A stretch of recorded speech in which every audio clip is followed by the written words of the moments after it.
ఈరోజు ఆనపకాయ పెరుగు పచ్చడి చేస్తున్నాను. బీట్రూట్ కూర. అయితే ఈ ఆనపకాయ ముక్కలు చిన్న ముక్కలు తరుక్కుని ఇలా ఉడకబెట్టేసుకోవాలి. ఇదిగో పెరుగులో, కమ్మటి పెరుగులో పచ్చిమిరపకాయలు, కొంచెం కొత్తిమీర, కరివేపాకు వేసాను.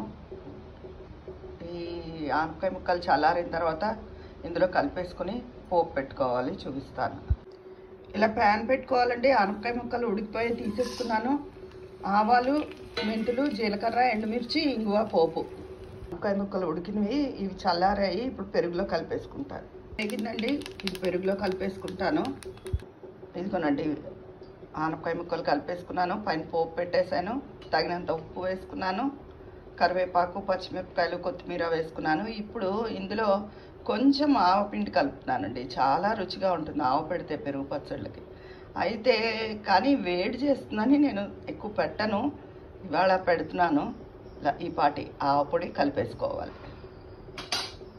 ఇదిగోనండి, ఆవ పెట్టిన పెరుగు పచ్చడి రెడీ అయిపోయింది. మీకు నేను ఎప్పుడు చెప్తాను కదా, పెరుగు పచ్చళ్ళు మన ఆరోగ్యానికి చాలా మంచిదని.